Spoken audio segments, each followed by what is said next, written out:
Dennis here, another beer review, fourth episode of season 5. As you see, it's another Rogue beer we're doing tonight, and it's the Yellow Snow IPA from Rogue.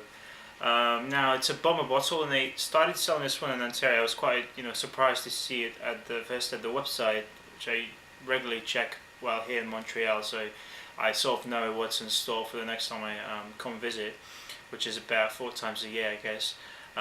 So yeah, they started selling this about 2 months ago, I guess.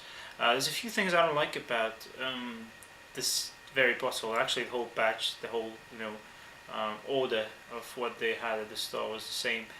Blank black cap, nothing, no logo. Usually, I don't know about you guys, but I've never seen a Rogue beer without the proper label on the cap. And second of all, if you look how the bottle is filled, it seems like it's a bit short of the usual sort of hair, I guess. Here's what they usually fill it up to. So I guess it's not going to be the full 650 milliliters or the 22 ounces, I guess the claim beer's got. It's a 6.5% alcohol beer, and it's an American. I've heard it's a very intense kind of hoppy American IPA. Not much on the label. I mean, on the back of the bottle. It just says pale golden color with a hoppy fruity aroma, big hop flavor up front, complemented by medium bodied hoppiness mid palate. Finishes with a characteristic lingering bitterness. And good to know the ABV as usual on the Canadian version of the beer. You see the label, typical kind of picture of a man with his left fist in this case held up, and quite a few beer reviewers reviewed this beer, so here's my take on this beer, I guess. Alright, so I just took the cap off. We can pour the beer into my nonic glass. One of my favourite glasses, I guess, all-time favourites. Of course, this is a beer brewed in Newport, Oregon at the Rogue Brewery, Rogue Ales. And it's I was curious actually one day, and I spent a good amount of time on the website. I discovered that Rogue actually makes spirits as well as beers. So it's interesting to know that as well. So we've got ourselves a very orange, fizzy, cloudy body. You can't really see through it much at all.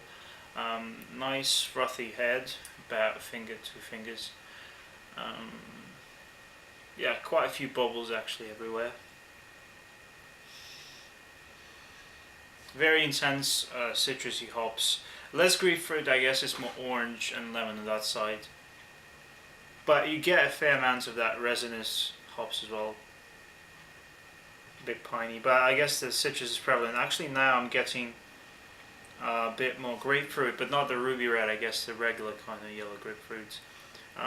Fairly sweet smell, so full of caramel, toffee.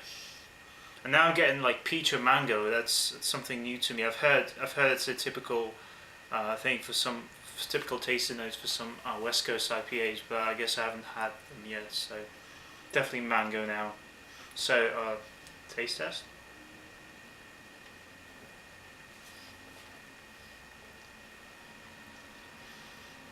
Oh, this is good. Yeah. This is as hoppy as it claims to be.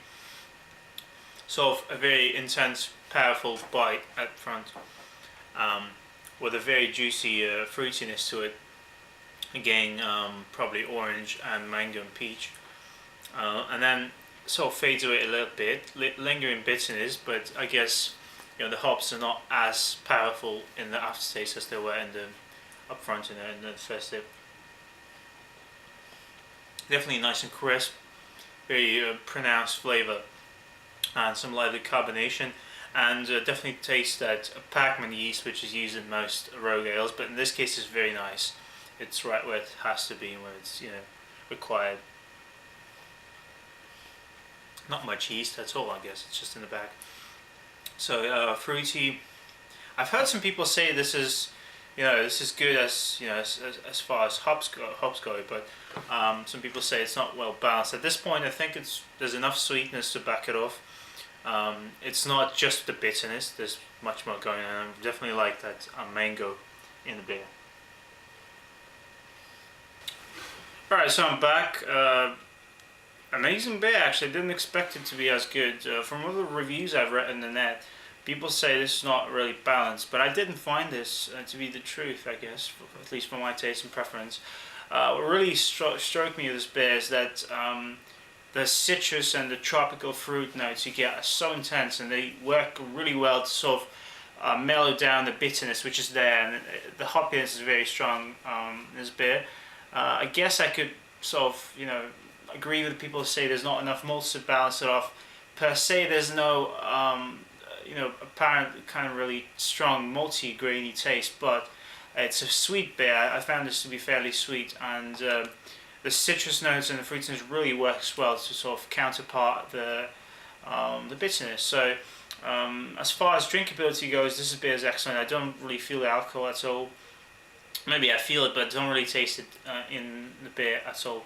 As far as the body of the beer goes and the taste profile, fairly like medium bodied, nice and smooth after a while.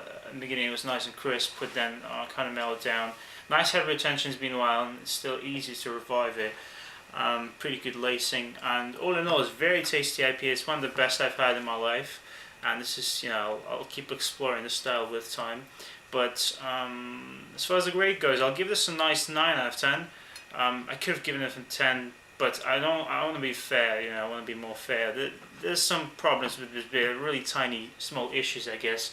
I didn't find them to be that significant, but some people might. So I guess some people might say this is a bit too hoppy without being enough malty in the other side. But so far I think the best IPA I've had was the Brewdog Punk IPA, which I rated as a 10.